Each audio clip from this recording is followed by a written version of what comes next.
Cette construction donne l'impression d'être la plus pénoplexe que j'ai jamais vue.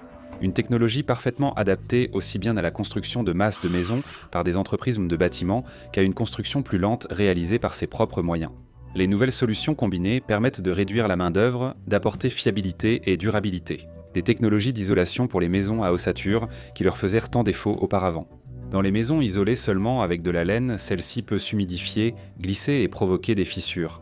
Les montants de l'ossature restent non isolés, quelle que soit la pose de la laine, ce qui rend les ponts thermiques inévitables. Maintenant, tout a changé.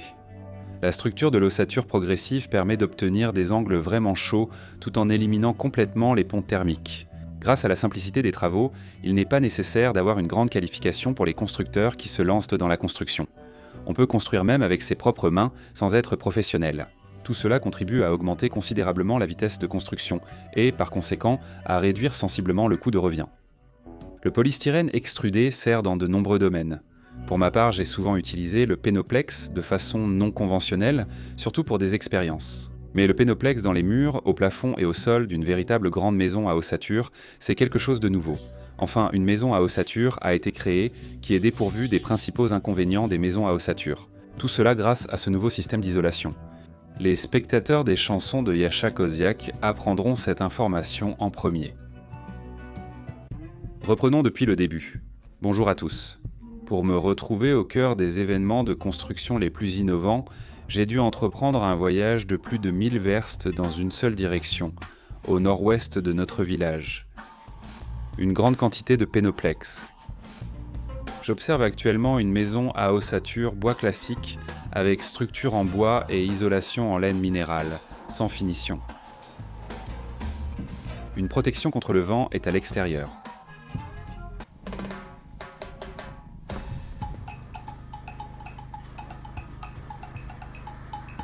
Chanson.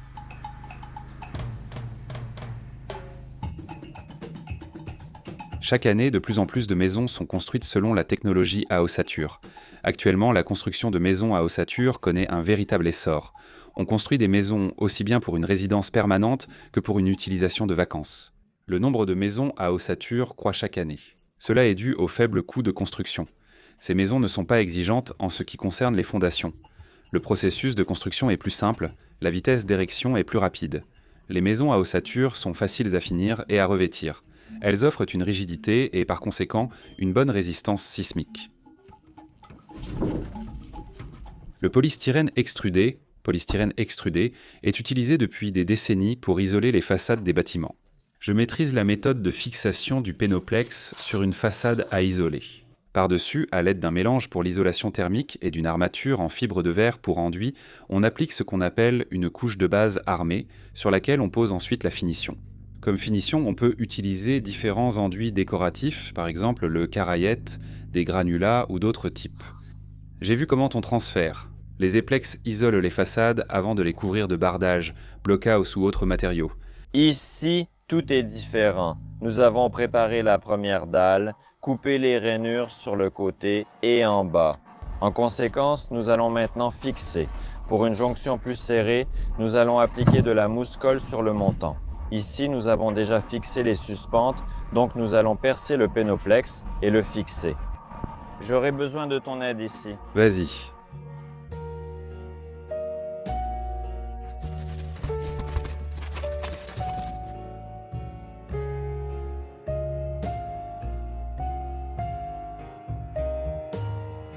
Vlad, dis-moi s'il te plaît, est-ce que c'est sûr de travailler avec du pénoplex à l'intérieur ? Le matériau est absolument sûr. En fait, les plaques sont fabriquées à partir de la même matière première que par exemple la vaisselle jetable. C'est-à-dire qu'il ne dégage rien, donc il est absolument sans danger de travailler avec. Et bien sûr, il y a des documents qui le confirment. On peut donc l'utiliser en intérieur sans souci et son installation ne nécessite pas d'équipement de protection. Les maisons à ossature sont généralement isolées avec des couches de laine minérale. C'est un isolant peu coûteux et globalement pas mauvais. Mais la laine a tendance à accumuler l'humidité, elle l'absorbe comme une éponge. De ce fait, les propriétés thermiques de la laine diminuent considérablement. De la moisissure se forme à l'intérieur et l'ossature pourrit vite. Dans l'approche classique, le problème est résolu par l'utilisation de films par vapeur, dont la pose de qualité n'est pas une mince affaire. Vlad, ce matin, j'ai pris ce truc pour le petit déjeuner. On dit que c'est la même chose. Eh bien, le matériau est différent, mais en fait, il est fabriqué à partir de la même matière première. C'est-à-dire ce qui n'est pas à l'intérieur. Mais à l'extérieur, oui, cet emballage-là, Eh bien oui, c'est un bon exemple du domaine d'application de la même... tu verses juste de l'eau bouillante, tu ne dégages rien, et voilà, des millions de gens en mangent. Voilà, oui, c'est nourrissant, c'est correct.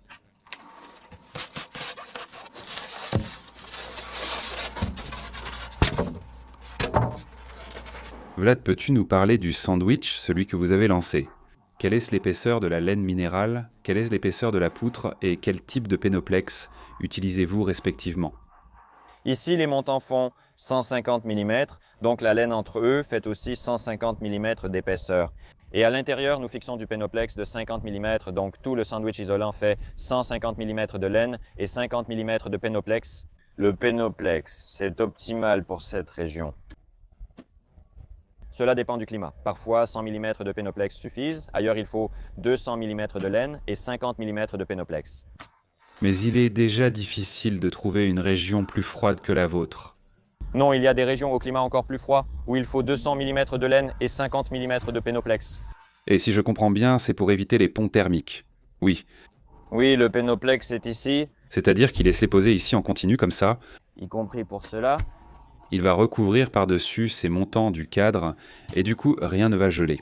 Cela crée une isolation intérieure continue. Le pénoplex remplace aussi le pare-vapeur et protège la laine de l'humidité. Comment tu règles la question des angles? En fait, l'angle, c'est généralement l'endroit qui gèle le plus parce que si tu regardes, il y a tout de suite plusieurs planches ici, simplement sans laine. Ainsi, en plaçant le polystyrène extrudé à l'intérieur, on élimine ce problème. On obtient donc un angle chaud, appelons-le ainsi. Le point faible de l'isolation des maisons à ossature reste les angles. J'ai rassemblé pour vous des informations sur une méthode très prometteuse. Ici, il y a une couche de pénoplex. C'est-à-dire qu'il sort à l'extérieur en fait, oui, juste ici. Oui, on décale légèrement l'ossature pour mettre le pénoplex ici et dès le début ici aussi. C'est nécessaire pour qu'il n'y ait pas de pont thermique ici. Selon le schéma classique, une pièce de bois est posée sur une autre, créant ainsi un pont thermique à travers le bois. Ici, ce n'est pas le cas. On sépare simplement les éléments en bois et on crée une configuration où il y a du polystyrène extrudé. À ma connaissance, personne n'a encore jamais fait ça. Oui, c'est une solution que nous allons maintenant tester, vérifier, et nous l'avons déjà examinée. Cet angle est bien plus économe en énergie, il ne gèle donc pas comme les autres. Vlad et moi avons eu la chance d'être les premiers à profiter de ce type d'isolation, avant même les constructeurs professionnels qui ont immédiatement adopté cette méthode. Je n'aime pas trop tous ces schémas et plans, comme beaucoup d'entre vous, j'imagine. L'autoconstruction doit d'abord être comprise, c'est pourquoi j'ai demandé à Vlad de tout réexpliquer simplement. C'est une façon d'aménager l'angle dans une maison à ossature qu'il faut réaliser tout de suite dès la phase de construction. C'est-à-dire, ici nous avons la ceinture qui est posée. Grosso modo, à sa façon. Ceci est un montant contre un mur, puis un second mur. Quel est le principe ? Dans le montant de l'ossature, nous avons une couche de pénoplex. Les montants sont reliés entre eux à travers le pénoplex et nous obtenons ainsi un angle isolé comme celui-ci. C'est-à-dire qu'ensuite nous aurons une couche d'isolation thermique en pénoplex. Ici, le long du mur, ici à l'intérieur, ici nous avons de la laine. Ici aussi, il y aura de la laine. Ainsi, nous isolons simplement ce nœud en évitant le gel de ces éléments. Sur la structure elle-même. Il existe une façon encore plus simple de fixer les suspensions. Voilà comment ce sera. Et le deuxième viendra se poser dessus. La meilleure solution de fixation a été trouvée directement pendant le montage. Ainsi, la suspension est stable en largeur. Si quelqu'un rencontre soudainement des difficultés à regarder mes vidéos, je tiens à rappeler que la chaîne Chanson de Yasha Kossiak est disponible à la fois sur YouTube et sur Zen. Vous pouvez désormais regarder les vidéos sur VK Vidéo et Rutube. Tous les liens sont sous la vidéo. Abonnez-vous pour rester en contact. Et vous pouvez soutenir leur sortie grâce au bouton parrainaire. Si vous regardez la vidéo sur YouTube, les spectateurs de Russie peuvent le faire via le service Boosty. Le lien se trouve sous la vidéo. Il existe une option de fixation du plaque-au-plâtre à l'aide d'une latte en bois. Dans ce cas, les suspentes ne sont pas du tout nécessaires. C'est encore plus simple, même si on pense que ce n'est pas possible. Et pour éviter que la latte ne se fissure à cause de la fixation, ce qui arrive avec le bois sec, il faut la laisser reposer un peu pour qu'elle absorbe de l'humidité. Voici une astuce pour vous.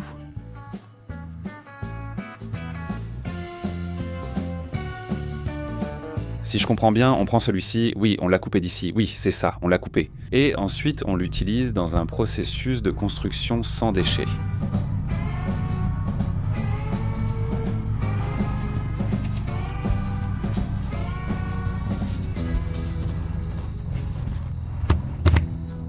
On a prévu un décalage des joints, donc ici on prend simplement une dalle entière et tout s'emboîte parfaitement, tout parfait, tout correspond. Il suffit juste de couper un peu le long du mur et c'est tout. Super.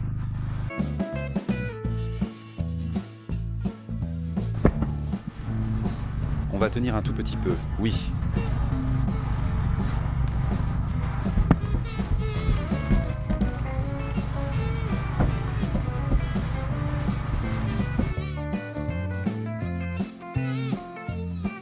C'est tout. Pas tout à fait, regarde. Pour créer une couche étanche, nous collons aussi les joints avec du ruban adhésif et la mousse colle. La mousse colle nous servait surtout à fixer les plaques pour obtenir une structure plus ou moins solide. Et sur les joints, nous passons ainsi avec du ruban adhésif et nous obtenons ainsi une couche étanche.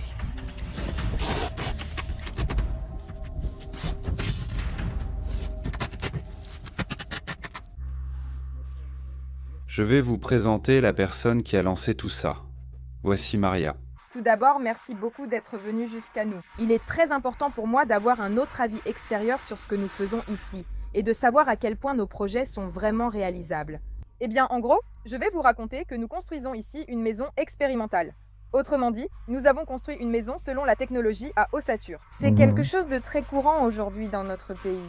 Qu'est-ce qu'il y aura d'inhabituel ici? Nous prévoyons ici de modifier, de changer l'isolation, c'est-à-dire que de notre côté, nous aimerions réaliser une maison aussi éco-énergétique que possible, selon notre vision. Nous voulons recouvrir tout l'intérieur de la maison avec du Penoplex. Sols, murs et plafonds. Maria, directrice exécutive de la société FM Stroy, est à la tête d'une entreprise de construction extrêmement disciplinée qui a déjà réalisé le rêve d'avoir sa propre maison pour de nombreuses personnes bienveillantes. D'ailleurs, FM Stroy détient le record mondial de la construction la plus rapide d'une maison en béton cellulaire. Il semble qu'il ne compte pas s'arrêter là. Maria et Vlad connaissent pas bien mes constructions, faites surtout de Penoplex. La douche d'été et les toilettes extérieures européennes offrent confort et praticité dans la cour depuis des années. Les plates-bandes surélevées en Penoplex isolant permettent des récoltes plus précoces et une fructification prolongée. La clôture en Penoplex délimite parfaitement le jardin du potager. L'allée de jardin faite à 90% de Penoplex est pratique, simple à réaliser et facilite la récolte. Un accès pratique au mini-bassin en Penoplex. Un autre nouveau chemin avec un effet flottant, j'espère, mènera à une grande piscine en Penoplex. Dans le composteur en Penoplex, grâce à l'imperméabilité des parois, le compost sur les bords ne sèche pas et la production d'humus se fait beaucoup plus rapidement. Toute matière organique ajoutée sera transformée. La récolte est ses mûre, nous sommes dans la seconde moitié du mois d'août et les premières feuilles et pupilles tombées sont apparues dans le jardin. Il est temps de rendre hommage au tapis vert d'herbe qui orne l'espace entre mes créations innovantes en Penoplex. Pour cela, j'utiliserai l'engrais Fertica Gazon Automne. Cet engrais contient tous les micro- et macro-éléments nécessaires sous une forme équilibrée. Un engrais Fertica pour pelouse s'applique au printemps et en été. J'en ai déjà parlé. Dans l'engrais d'automne, l'accent est mis sur le phosphore et le potassium, et non sur l'azote. Ce sont précisément le phosphore et le potassium qui favorisent le développement du système racinaire et une meilleure survie à l'hiver. Fertiliser l'herbe avec un tel engrais est très simple. Je me transforme en semeur et je sème tout simplement. Je connais déjà la superficie des zones de la pelouse qui ont besoin d'être fertilisées et je connais le volume du bol. C'est pourquoi j'arrive à doser Fertica Gazon Automne dans la quantité nécessaire selon les instructions. J'épand la moitié de la quantité nécessaire en avançant dans un sens, puis l'autre moitié en avançant dans l'autre sens. Dans les endroits étroits, je ne sème pas, je saupoudre simplement. On obtient ainsi une bonne uniformité d'application. Il existe aussi des chariots spéciaux, où l'on verse l'engrais, ils le répandent automatiquement lorsqu'on les pousse. Il est essentiel d'utiliser Fertica Gazon Automne pour créer de nouvelles pelouses. Cet engrais évite jaunissement et zone dégarnie.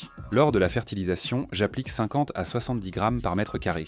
Ceux qui créent une nouvelle pelouse cette année auront besoin d'1 à 1,5 kg de Fertica Gazon Automne par mètre cube de sol. J'arrose soigneusement les zones fertilisées depuis le bassin de la mini-piscine, sur l'herbe semée. Grâce à cet engrais, les racines vont se développer très rapidement, la pelouse pourra parfaitement s'enraciner et passera l'hiver sans problème. Vérifiez. Pour ne pas trop solliciter le budget familial, je fertilise la pelouse en plusieurs fois avec Fertica Gazon Automne, un engrais professionnel complet. Avec lui, notre pelouse, qui n'était encore rien il y a peu, s'améliore à vue d'œil. C'est pourquoi je laisse le lien sous la vidéo. Allez-y et achetez-le, ça dépanne vraiment très bien.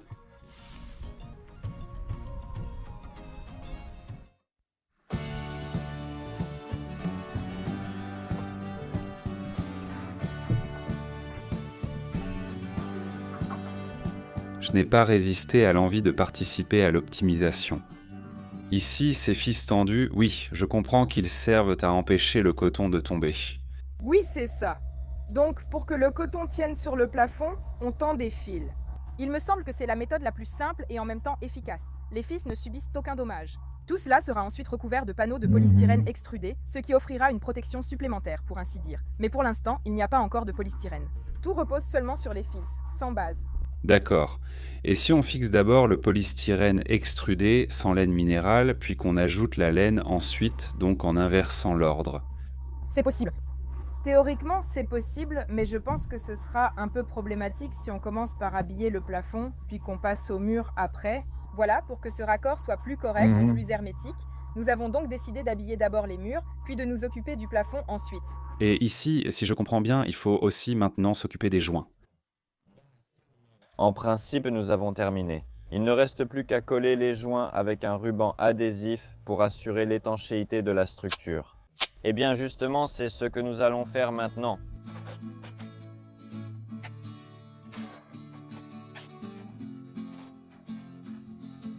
La chaîne de Maria s'appelle tout simplement Sur la construction et pas seulement.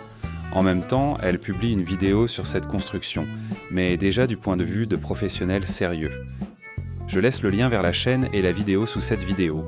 N'hésitez pas à aller voir et à vous abonner. Il y a beaucoup d'informations utiles de la part de professionnels dans leur domaine. Vlad, on collait. Je me demandais pourquoi on collait. Eh bien, pour créer une couche hermétique. En général, dans les maisons à ossature, c'est l'un des problèmes, l'étanchéité. Dans une ossature classique, tout est recouvert d'un pare-vapeur, mais dans la plupart des cas, il est quand même endommagé. Lors de la pose, certains ne collent pas les joints, pourtant l'étanchéité est essentielle dans les maisons à ossature. Il existe même des tests spéciaux appelés blower door que les gens effectuent pour trouver les points faibles et les éliminer. C'est pourquoi nous avons essayé de créer, disons, une couche absolument étanche, si je puis dire, en utilisant du Penoplex et en collant les joints avec du ruban adhésif. Qu'en est-il de la maison respirante ? Tu veux dire que les murs doivent laisser passer un peu d'air ? Tu as déjà entendu ça ? Cette croyance populaire, les gens pensent que... Tu as dit populaire, mais dans la construction, ce concept n'existe pas. Et, comme je l'ai déjà dit, dans une maison à ossature, où le mur est en fait creux, c'est-à-dire qu'il y a des planches et de la laine entre elles. Au contraire, tout mouvement d'air a un effet négatif sur le maintien de la température. Dans une maison à ossature, il ne doit y avoir aucune circulation d'air, si je puis dire. Il doit y avoir une étanchéité absolue. C'est ce que nous avons essayé d'obtenir. Autrement dit, notre objectif est de maintenir le confort, une température confortable dans la maison. Nous utilisons généralement du Penoplex en couche continue et collons les joints. Il ne faut aucune respiration ici. Les trous dans le Penoplex causés par les suspentes peuvent être comblés de mousse et recollés si besoin. C'est très simple. Je me suis aussi informé sur la ventilation. Il doit y avoir une ventilation dans toute maison et il ne s'agit pas forcément d'une ventilation mécanique coûteuse. Si vous en installez une comme ça, c'est parfait. Mais il faut au moins des clapets d'aération simples, juste pour que l'air circule dans la maison. La ventilation est donc toujours indispensable, tout comme l'étanchéité dans une maison à ossature. L'angle est devenu complètement chaud, c'est-à-dire qu'il n'y a plus de pont thermique sous forme d'ossature. Voici une maison à ossature que nous voyons, voici les montants en bois, voici l'isolant sous forme de laine minérale. C'est-à-dire que si on laisse tout exactement comme c'est maintenant, l'air chaud de la maison va s'échapper, la laine va s'humidifier, donc sa capacité d'isolation va diminuer. Imaginons qu'on pose une membrane par vapeur continue, mais elle reste très vulnérable. On peut l'abîmer facilement avec des suspentes, une agrafeuse, des agrafes. Elle se perce partout et est souvent déjà endommagée. On peut utiliser un ruban adhésif spécial, mais ce n'est pas très fiable. Avec le Spinaplex, le pare-vapeur est inutile. Le matériau est solide, fiable, résistant à l'usure, durable. Son absorption d'eau ne dépasse pas 0,5%. Il ne laisse pas passer la vapeur ni l'eau, donc il protégera la laine à 100%. Nous fixons également le Pinaplex aux poutres du plancher du côté de la pièce. La seule chose, c'est que l'épaisseur totale au plafond sera déjà plus grande. Il y a 200 mm de laine entre les poutres du plancher et 50 mm de Pinaplex à l'intérieur. Donc, au total, cela fait 250 l'épaisseur de l'isolant, c'est-à-dire composé de 2 matériaux, mais C'est largement suffisant, à mon avis, pour... les toits, les exigences sont toujours plus élevées. Donc pour que la maison soit chaude, on met plus d'isolant dans le plafond. Les lois de la physique, la chaleur monte. De la même manière, tout est fait aussi sur un toit en pente, comme nous pouvons le voir. Il s'avère que je n'ai jamais utilisé le Pinaplex pour son usage prévu. C'est pourquoi tout cela m'intéresse beaucoup ici. Fondation, pourquoi ? Eh bien, nous allons commencer à isoler les sols maintenant. Pour les sols, nous avons déjà besoin de plaques plus résistantes car pendant l'installation, nous allons marcher dessus. Pour ne pas endommager le matériau, nous choisissons justement des plaques de la marque Fondament. Sur les murs, nous avons utilisé Confort, comme tu l'as remarqué. Oui. Commençons.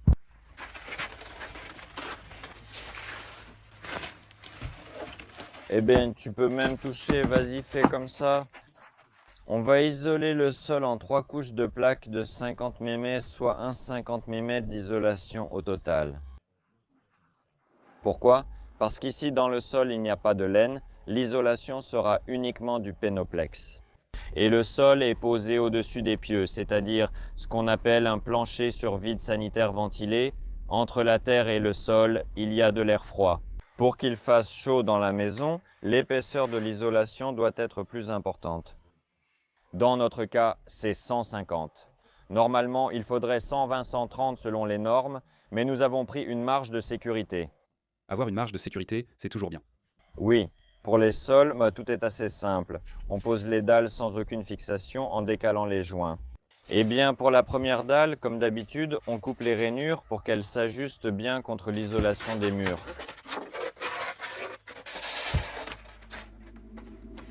Voilà comment on commence à poser la première couche.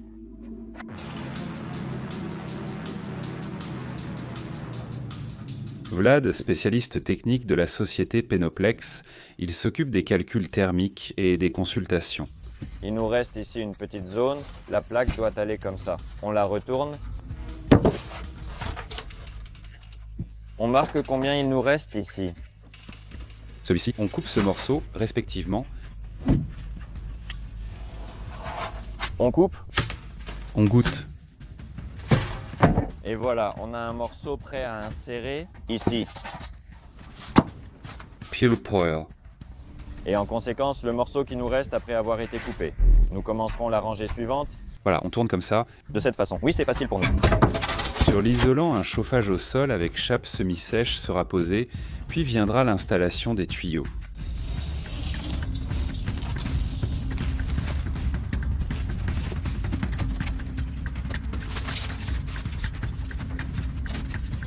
Nous avons coupé ce bord-là, et nous posons la deuxième couche.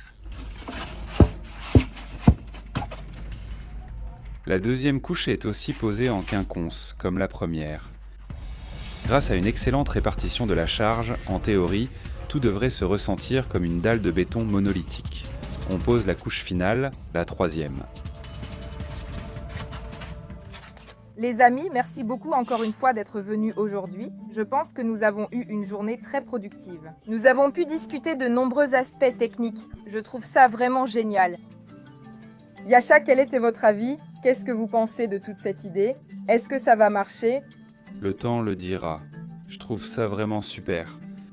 Génial. Donc, Nous allons terminer et ensuite nous allons vérifier et observer comment cela va se comporter dans la vie quotidienne quand le client vivra ici. Quand je suis revenu dans ma région natale et que je montais ce reportage, Maria m'a contacté et m'a informé que, avec cette technologie, ils ont réalisé le contour intérieur isolé en pénoplex en seulement 2 jours, ce qui a réduit la durée totale de la construction de 14 jours, ce qui est d'une importance cruciale aussi bien pour l'entreprise de construction que pour le client, qui attend avec impatience de pouvoir emménager dans sa propre maison et profiter de la vie à la campagne. Pour nous, les autoconstructeurs, c'est aussi une excellente solution.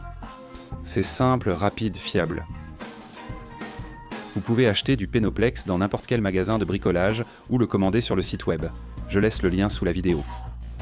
Comme ce chantier s'est déroulé non loin de Saint-Pétersbourg, le berceau des 3 révolutions, nous en avons profité pour visiter, bien sûr, les principaux lieux de gloire révolutionnaire.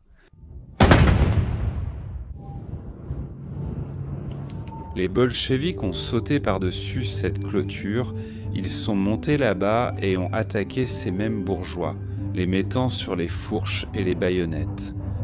Mettez un gros pouce en l'air. Abonnez-vous à la chaîne Chanson de Yasha Kosiak, abonnez-vous à la chaîne de Maria tout simplement sur la construction, et plus encore, à mes groupes sur Zen, VK Rutube et Instagram, tous les liens sont sous la vidéo.